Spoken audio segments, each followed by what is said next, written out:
Screen के ऊपर network का क्लासिफिकेशन दिख रहा होगा। इसमें अनगाइडेड मीडिया के बारे में बता दिए थे।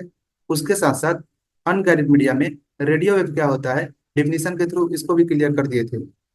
और propagation characteristics of radio wave के बारे में भी बता दिए थे, चाहे वो ग्राउंड वेव हो, स्काई वेव हो, लाइन ऑफ स्ट्रेट हो, या फिर स्पेस वेव हो। ये चारों टॉपिक क्लियर हो गया था। क्या बताना था? डायग्राम के थ्रू रेडियो वेव के बारे में बताना था। ये डायग्राम कौन सा है? ट्रांसवर्स वेव का डायग्राम है। तो नोट में क्या मेंशन किया हुआ है? वेव इज अ वाइब्रेशन और disturbance that carry energy from one place to another. Wave क्या है? एक तरह का वाइब्रेशन और डिस्टरबेंस जो करता क्या है, एनर्जी को कैरी करने का काम। कहाँ पे? तो one place to other place, एक जगह से दूसरे जगह पे। सिंपल लैंग्वेज में समझा, वेव एक तरह का वाइब्रेशन और डिस्टरबेंस है जो एनर्जी को कैरी करता है एक जगह से दूसरे जगह पे। अब इस लाइन का इस डायग्राम से क्या कनेक्टिविटी है, इस डायग्राम में आपको बताते हैं कहाँ पे वाइब्रेशन और डिस्टरबेंस क्रिएट हो रहा है। सबसे पहले आपको एक लाइन दिख रहा होगा, स्ट्रेट लाइन। इस स्ट्रेट लाइन को क्या बोलेंगे? Base line. अदरवाइज इसको हम लोग इक्विलिब्रियम, रेस्टिंग पोजीशन और जीरो डिस्प्लेसमेंट पोजीशन के नाम से जानते हैं। अब यहाँ पे जीरो डिस्प्लेसमेंट पोजीशन या फिर रेस्टिंग पोजीशन क्यों बोल रहे हैं? क्योंकि यहाँ पे जो वेव लाइन होता है, सेंटर में जो आपका स्ट्रेट लाइन दिख रहा है, यहाँ पे जो वेव लाइन होता है वो रेस्ट पोजीशन में होता है। यहाँ पे जो पार्टिकल्स होता है इसमें कोई भी मूवमेंट नहीं होता है ना। कोई भी मूवमेंट नहीं होने के कारण इसको हम लोग क्या बोलते हैं? Rest position. वाइब्रेशन या डिस्टरबेंस कहाँ पे हो रहा है? आपको एक कर्व लाइन दिख रहा होगा, यही कर्व लाइन के ऊपर वाइब्रेशन और डिस्टरबेंस हो रहा है। ठीक है। अब ऐसा हम क्यों बोल रहे हैं? इसके पीछे कोई तो रीजन होना चाहिए। क्योंकि वाइब्रेशन और डिस्टरबेंस कब होगा? जब कोई भी चीज डिस्टेंस या डिस्प्लेसमेंट को कवर करेगा। सोचने वाला बात है। वाइब्रेशन और डिस्टरबेंस तभी पॉसिबल है जब किसी भी चीज में मूवमेंट आएगा। और मूवमेंट कब आएगा? जब कोई डिस्टेंस या डिस्प्लेसमेंट को कवर करेगा। ठीक है। चलिए, तो उसको भी बताते हैं।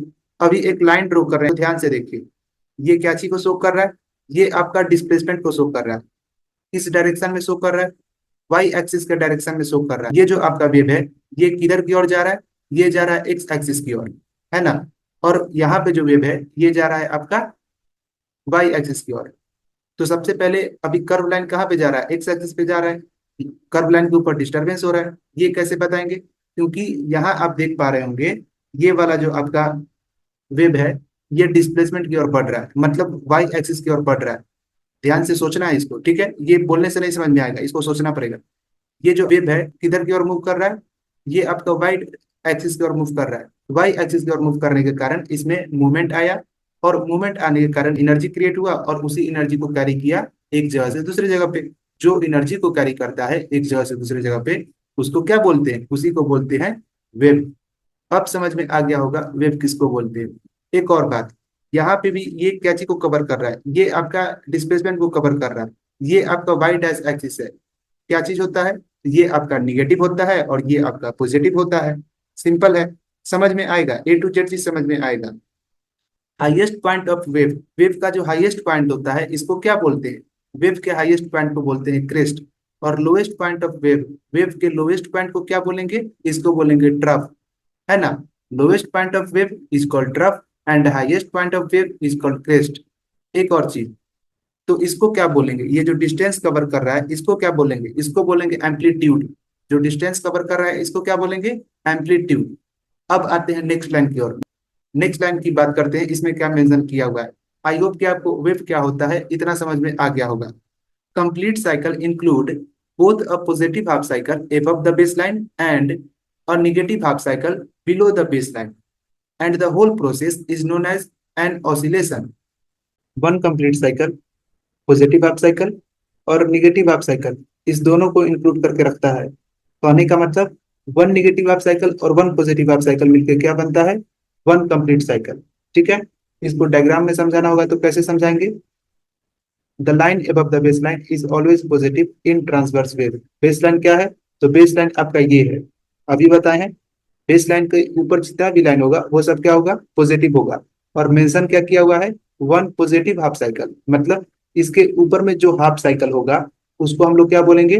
Positive half cycle. और इस बेस लाइन के नीचे जो हाफ साइकिल होगा उसको क्या बोलेंगे? Negative half cycle.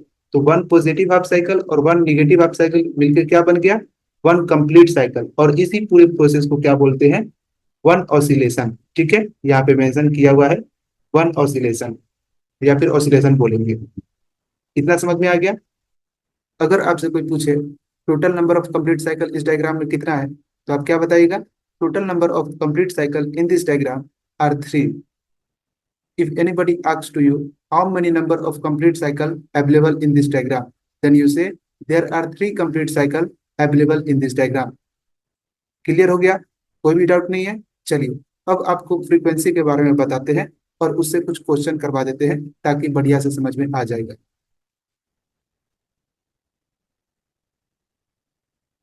अब आपको फ्रीक्वेंसी के बारे में बताते हैं कि फ्रीक्वेंसी के बारे में क्या मेंशन किया हुआ है नोट्स के अंदर।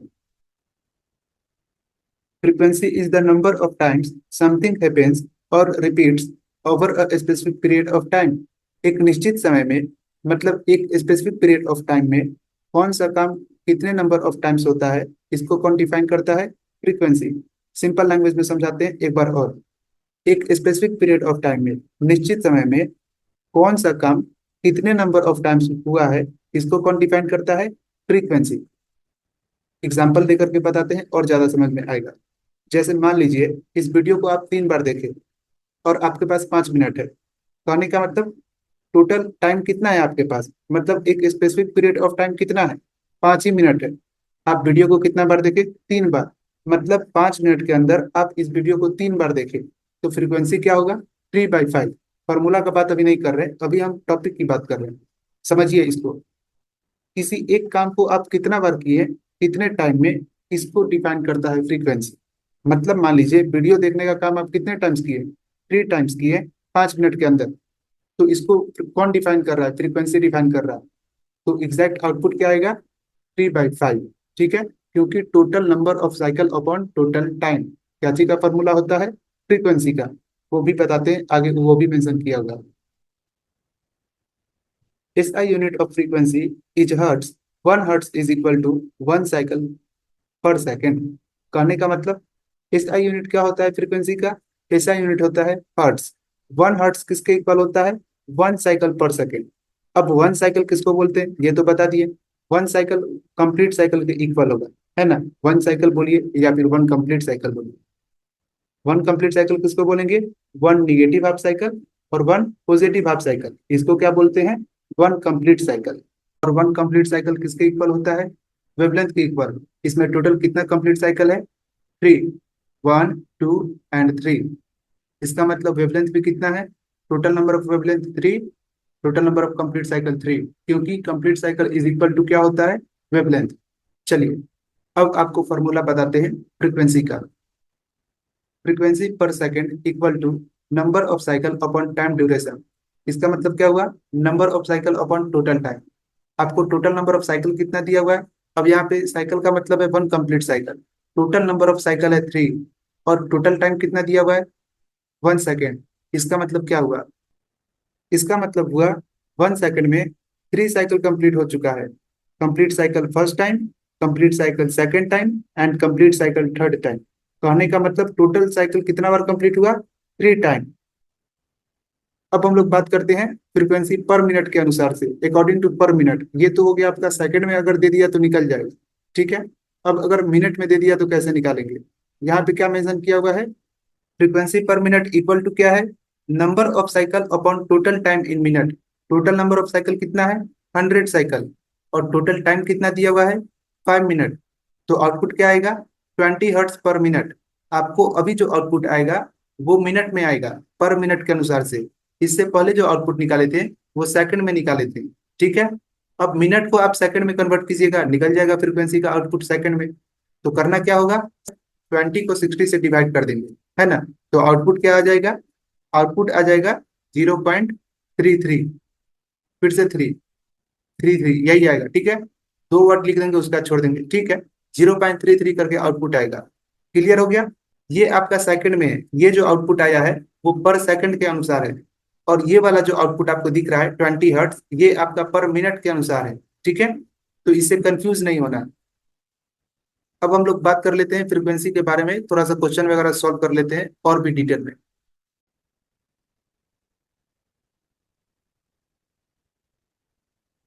जब भी आपको फ्रीक्वेंसी को फाइंड आउट करना होगा, क्या करेंगे, हमेशा पर सेकंड में निकालेंगे, अकॉर्डिंग टू पर सेकंड। ठीक है। जब क्वेश्चन में मेंशन रहेगा कि नहीं, आपको आंसर पर मिनट के अनुसार देना है, तभी जाके क्या कीजिएगा, मिनट में आंसर दीजिएगा। ठीक है।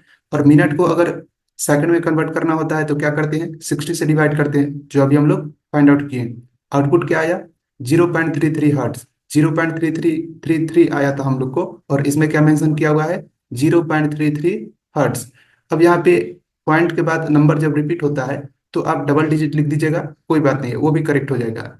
यहाँ पे एच जेड क्या है, एच जेड का मतलब होता है हर्ट्स। हर्ट्स क्या है, SI unit of frequency, frequency का SI unit, standard international unit. Simple अगर लैंग्वेज में समझाएं, जैसे लिक्विड को मेजर करने के लिए लीटर का यूज करते हैं, सॉलिड को मेजर करने के लिए केजी का यूज करते हैं, उसी तरीका से फ्रीक्वेंसी को मेजर करने के लिए क्या चीज का यूज करेंगे, हर्ट्स का।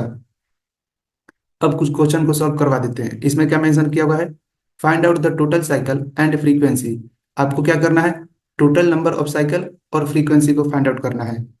सबसे पहले क्वेश्चन फर्स्ट है और क्वेश्चन सेकंड है। हम आपको क्वेश्चन फर्स्ट बता देते हैं क्योंकि ये काफी डिफिकल्ट है as compare to question second. Question second के कंपेयर में क्वेश्चन फर्स्ट डिफिकल्ट है, इसके लिए ये आपको बता देते हैं। इसमें total number of cycle find out कीजिए सबसे पहले, क्योंकि क्वेश्चन में क्या रिक्वायरमेंट है, total number of cycle find out करना है, मतलब कितना कंप्लीट साइकिल है इस डायग्राम में वो बताना है, और उसके बाद इसका फ्रीक्वेंसी निकालना पड़ेगा। तो इस डायग्राम में total number of complete cycle कितना है, first complete cycle, second complete cycle, third complete cycle, fourth complete cycle, fifth complete cycle, six complete cycle, seventh complete cycle, eight complete cycle and ninth complete cycle. Total number of complete cycle कितना हुआ, 9। Total time कितना दिया हुआ है, 3 our. मतलब आपको total cycle पता चल गया 9 है, और टोटल टाइम पता चल गया। फ्रीक्वेंसी का फॉर्मूला क्या होता है, फ्रीक्वेंसी का फॉर्मूला होता है total number of cycle upon total time. तो उस हिसाब से इसका आउटपुट क्या हो जाएगा, 9/3। 9/3 किसके इक्वल होगा, 3 हर्ट्स के, मतलब 3 हर्ट्स पर आवर के। अभी आपका आउटपुट आवर में है, इसको मिनट में कन्वर्ट करना है। तो क्या करेंगे, आवर को मिनट में कन्वर्ट करने के लिए 60 से डिवाइड करते हैं। तो 3 हर्ट्स को कन्वर्ट करने के लिए मिनट में क्या करना पड़ेगा, 60 से डिवाइड करना पड़ेगा। क्यों 60 से डिवाइड करेंगे, क्योंकि 60 मिनट इक्वल टू 1 आवर होता है, इसके लिए 60 से डिवाइड करेंगे। यहाँ पे 3/60 होगा। ठीक है। जब 3/60 किए, इसको फैक्टराइज कर दे रहे, ज्यादा समझ में आएगा डिवाइड करेंगे तो यहाँ पे फैक्टराइज करने के बाद क्या आएगा, 1/20, है ना। 3 2 जा 6, हो जाएगा ना 1/20। चलिए, 1/20 को डेसिमल में लिखेंगे तो क्या आएगा, ये आ जाएगा आपको 0.05 हर्ट्स पर मिनट। अभी जो आउटपुट आया है, क्या चीज में आया है, फ्रीक्वेंसी का आउटपुट अभी मिनट में दिया हुआ है, पर मिनट के अनुसार से। इसको भी आप सेकंड में कन्वर्ट कर सकते हैं, कैसे, तो फिर से आपको 60 से डिवाइड करना पड़ेगा। अब 60 से डिवाइड क्यों करेंगे, मिनट से सेकंड में कन्वर्ट करने के लिए, क्योंकि 60 सेकंड इक्वल टू 1 मिनट होता है, इसके लिए। तो क्या करते हैं, 0.05/60 डिवाइड कर दिए, सेकंड में कन्वर्ट हो जाएगा डिवाइड करने के बाद। पॉइंट को कैंसिल करेंगे तो हो जाएगा 5, और 5/60 का 60 रहेगा, और पॉइंट आउट कैंसिल हुआ था इसके लिए डबल जीरो, मतलब 5/6000। अब इसी को डेसिमल में लिखना है, तो डेसिमल में क्या आएगा, डेसिमल में हो जाएगा, सबसे पहले तो जीरो देंगे तो ऊपर हो जाएगा 50, 0 पॉइंट दे दिए, है ना। 50 हो गया, फिर से जीरो देंगे, हो गया 500। फिर भी 60,000 से डिवाइड नहीं हो पाएगा, फिर से जीरो देंगे, अब हो गया 5,000। अभी भी 6,000 से डिवाइड नहीं हो पाएगा। अब एक बार और जीरो दिए, अब कितना हो गया, 50,000। अब डिवाइड हो जाएगा 60 से, है ना, मतलब 6 से डिवाइड डिवाइड हो जाएगा, या फिर 60 से डिवाइड हो जाएगा, कुछ भी बोलिए। तो कितना बार में हो जाएगा, ये हो जाएगा आपका 6 6 8 जा 48। ठीक है, तो हो गया ना 48,000। 50,000 हो तो गया, 8 बार में हो गया। कितना बचा, 2,000।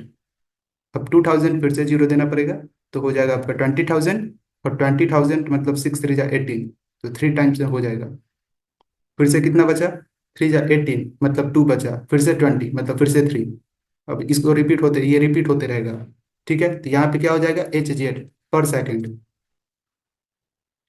अभी जो आउटपुट आया ये क्या चीज में है, सेकंड में है, पर सेकंड के अनुसार से। क्लियर हो गया, 0.000833 हर्ट्स पर सेकंड इसका आंसर होगा एग्जैक्टली exactly। जब भी आप फ्रीक्वेंसी फाइंड आउट कीजिए तब आप क्या कीजिएगा, हमेशा सेकंड में आंसर को देना है। जब तक क्वेश्चन में ये मेंशन नहीं रहेगा कि आपको आउटपुट मिनट में देना है, तब तक आप मिनट में आंसर नहीं देंगे। क्वेश्चन में मतलब मेंशन नहीं होगा कि आप मिनट में आंसर दीजिए, तो आप हमेशा सेकंड में ही आंसर देने का कोशिश कीजिएगा, पर सेकंड के अनुसार से। तो ये आपका आउटपुट क्या चीज का है, क्वेश्चन नंबर फर्स्ट का आंसर क्या है, 0.000833 हर्ट्स पर सेकंड।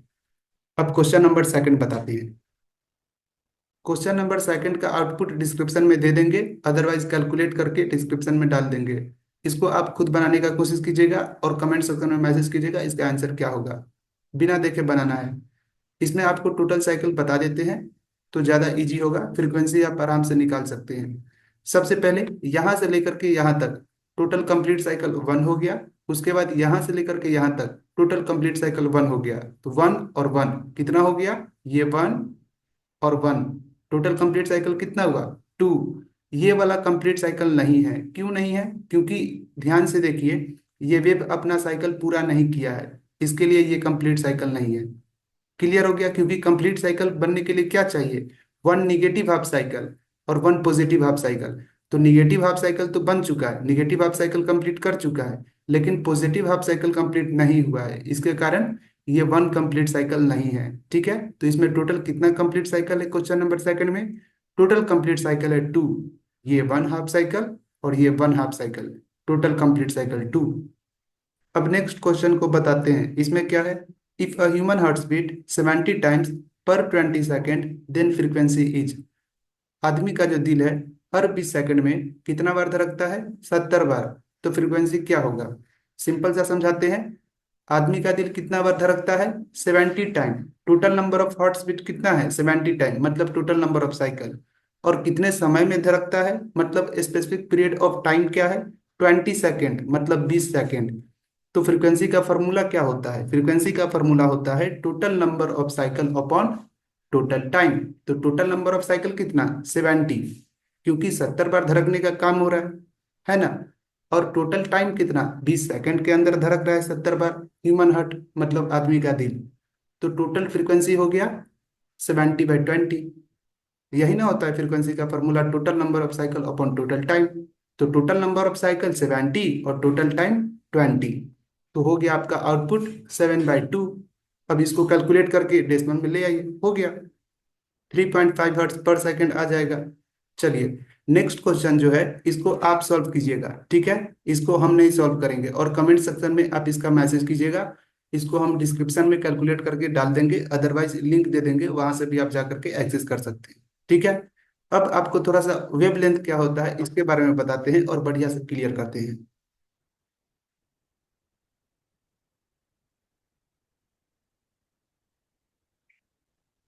नोट में वेवलेंथ के बारे में क्या मेंशन किया हुआ है, wavelength is the length of one complete cycle, otherwise wavelength is distance between consecutive point, crest to crest और ट्रफ टू ट्रफ। मतलब वेवलेंथ किसको बोलते हैं, वन कंप्लीट वेब साइकिल को। और वन कंप्लीट वेब साइकिल इसमें कितना है, जो डायग्राम आपको दिख रहा है, 3। वन कंप्लीट वेब साइकिल किसके इक्वल होता है, 1 निगेटिव हाफ साइकिल और 1 positive half cycle. Total number of wavelength कितना है, 3। 1 complete wave cycle equal to lambda होता है, लेमडा हम लोग वेवलेंथ से डिनोट करते हैं, अभी बताएं। चलिए इतना क्लियर हो गया। और क्या मेंशन किया हुआ है, distance between constitutive point, crest to crest और ट्रफ टू ट्रफ। इसमें क्रेस्ट किसको बोलेंगे, हाईएस्ट पॉइंट ऑफ वेव, और इस दोनों के बीच के डिस्टेंस को बोलेंगे वेवलेंथ, मतलब लेमडा, लेमडा से डिनोट करते हैं वेवलेंथ को। यही चीज अप्लाई क्या चीज पे होगा, lowest point of wave is called trough from base line, और इस दोनों के बीच के डिस्टेंस को बोलेंगे वेवलेंथ। और कैसे वेवलेंथ को हम लोग मेजर कर सकते हैं, या फिर वेवलेंथ को कैसे देख सकते हैं इस डायग्राम में, सिंपल है, इसको समझने की कोशिश कीजिए। यहाँ से लेकर के यहाँ तक का जो डिस्टेंस है इसको भी क्या बोलेंगे, वेवलेंथ है। ये जो आपका डिस्टेंस कवर हो रहा है ये भी क्या है, वेवलेंथ है। क्लियर है, और ये तो वेवलेंथ है, ये हम बता ही दिए। चलिए अब आपको नेक्स्ट लाइन बताते हैं, नेक्स्ट लाइन में क्या है, equilibrium is also known as the rest position और zero displacement position, where the particles of medium are at rest when there is no disturbance. Equilibrium को rest position otherwise zero displacement position बोलते हैं। क्यों? क्योंकि यहाँ पे कोई भी पार्टिकल्स मूवमेंट नहीं करता है, कोई भी डिस्टर्बेंस नहीं होता है। इसको बेसलाइन के भी नाम से जानते हैं, रेस्ट पोजीशन भी बोलते हैं, जीरो डिस्प्लेसमेंट पोजीशन भी बोलते हैं, और इसके इनिशियल पॉइंट को क्या बोलेंगे? ओरिजिन, जो बताए थे कुछ देर पहले। अब हम आपको ट्रांसवर्स वेव के डायग्राम से बढ़िया से क्लियर करते हैं कि पार्ट ऑफ ट्रांसवर्स वेव में क्या क्या आता है। डायग्राम ऑफ ट्रांसवर्स वेव, इसमें क्या बताएंगे? पार्ट्स ऑफ ट्रांसवर्स वेव के बारे में, मतलब ट्रांसवर्स वेव के ग्राफ में किस पॉइंट को क्या बोलेंगे उसी के बारे में बताएंगे। सबसे पहले डायरेक्शन से स्टार्ट करते हैं तो ज्यादा समझ में आएगा। अभी एक लाइन ड्रॉ कर रहे हैं, इस लाइन को हम लोग क्या बोलते हैं? Base line, otherwise zero displacement position. इसको हम लोग रेस्ट पोजीशन के भी नाम से जानते हैं, या फिर इक्विलिब्रियम भी बोल सकते हैं। क्लियर हो गया? चलिए, किस एक्सिस के ऊपर ये लाइन ड्रॉ किया गया? एक्स एक्सिस के ऊपर। और करता क्या है? तो डिस्टेंस को शो करने का काम करता है। अब एक लाइन ड्रॉ कर रहे हैं वाई एक्सिस के ऊपर। अब कंफ्यूज नहीं होना है कि वाई एक्सिस क्या होता है, एक्स एक्सिस क्या होता है। ये सब मैथ्स का टॉपिक है, बेसिक सा, आपको पता ही होगा। वाई एक्सिस हमेशा पॉजिटिव होगा। The line above the base line is always positive in transverse wave. एक और लाइन ड्रॉ कर रहे हैं वाई डैश के ऊपर, ये क्या होगा? हमेशा निगेटिव होगा, आपको पता ही होगा। ठीक है, मैथ्स में ये सब चीज पढ़ना है। The line below the base line is always negative in transverse wave. Simple सा है। दोनों क्या कर रहा है? डिस्प्लेसमेंट को शो करने का काम कर रहा है। क्लियर हो गया? अब बात करते हैं हम लोग किसके बारे में? क्रेस्ट के बारे में। क्रेस्ट किसको बोलते हैं? क्रेस्ट बोलेंगे the highest point of wave from base line. Base line से जो हाईएस्ट पॉइंट होगा वेव का, उसको क्रेस्ट बोलते हैं। जब क्रेस्ट पता चल गया तो ट्रफ के भी बारे में बता ही देते हैं। ट्रफ किसको बोलते हैं? ट्रफ बोलते हैं the lowest point of wave from base line. जो लोएस्ट पॉइंट होता है वेव का बेस लाइन से, उसको क्या बोलेंगे? ट्रफ बोलेंगे। ये सब क्या है? ट्रफ है, क्योंकि ये लोएस्ट पॉइंट है बेस लाइन से। क्लियर हो गया? चलिए, अब वेवलेंथ किसको बोलेंगे? Distance between the to consecutive points. वो आपका क्रेस्ट टू क्रेस्ट भी हो सकता है, अदरवाइज ट्रफ टू ट्रफ भी हो सकता है ना। दो कंसेक्यूटिव पॉइंट के बीच के डिस्टेंस को क्या बोलते हैं? वेवलेंथ बोलते हैं। जैसे ये आपका वेवलेंथ हो गया, दो कंसेक्यूटिव पॉइंट के बीच का डिस्टेंस है। ट्रफ टू ट्रफ, ये आपका वेवलेंथ हो गया, दो कंसेक्यूटिव पॉइंट के बीच का डिस्टेंस है। क्रेस्ट टू क्रेस्ट, कंसेक्यूटिव का मतलब होता है लगातार, दो लगातार क्रेस्ट के बीच का डिफरेंस क्या होगा? वेवलेंथ होगा। अदरवाइज वन कंप्लीट साइकिल भी क्या होता है? वेवलेंथ के इक्वल होगा, है ना। वन कंप्लीट साइकिल किसके इक्वल होगा? वेवलेंथ के इक्वल होगा। इसमें आपका वन कंप्लीट साइकिल यहाँ पे है, ये half cycle and half cycle equal to one complete cycle. Amplitude किसको बोलेंगे? Maximum displacement from the base line. Base line से जो मैक्सिमम डिस्प्लेसमेंट होगा उसको एम्पलीट्यूड बोलेंगे, चाहे वो पॉजिटिव हो या फिर वो निगेटिव हो। इसका मतलब क्या हुआ? क्रेस्ट को हम लोग एम्पलीट्यूड बोल सकते हैं, बिल्कुल बोल सकते हैं। क्यों नहीं बोल सकते? क्योंकि क्रेस्ट क्या होता है? Highest point of wave from base line. Wave का जो हाईएस्ट पॉइंट होता है बेस लाइन से, उसी को क्रेस्ट बोलते हैं। तो इसमें भी वही चीज हो गया, एम्पलीट्यूड क्या है? हाईएस्ट पॉइंट है बेस लाइन से, इसीलिए एम्पलीट्यूड को हम लोग क्रेस्ट बोल सकते हैं, या फिर क्रेस्ट को एम्पलीट्यूड बोल सकते हैं। क्लियर हो गया? ओरिजिन किसको बोलेंगे? जहां से वेवलाइन ओरिजिनेट करता हो उसी को ओरिजिन बोलेंगे। एक बार बढ़िया से रिवाइज करवा देते हैं तो अच्छे से समझ में आ जाएगा। Crest is the highest point of wave from base line. Base line से हाईएस्ट पॉइंट ऑफ वेव को क्या बोलेंगे? क्रेस्ट। उसके बाद है trough is the lowest point of wave, मतलब बेस लाइन से लोएस्ट पॉइंट ऑफ वेव को क्या बोलेंगे? ट्रफ। उसके बाद है equilibrium is the resting position. Resting position को क्या बोलते हैं? इक्विब्रिलियम। इसको हम लोग जीरो डिस्प्लेसमेंट पोजीशन के भी नाम से जानते हैं, अदरवाइज इसको आप बेस लाइन भी बोल सकते हैं।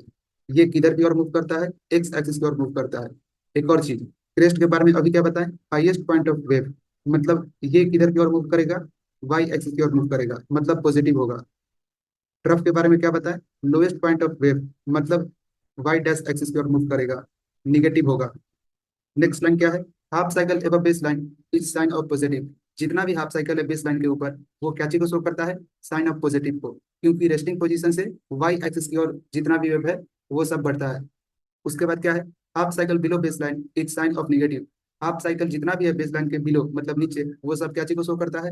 निगेटिव साइन को, क्योंकि बेस लाइन से वेव किधर की ओर मूव करता है? वाई डैश की ओर, और वाई डैश हमेशा निगेटिव होता है। चलिए, उसके बाद क्या मेंशन किया हुआ है?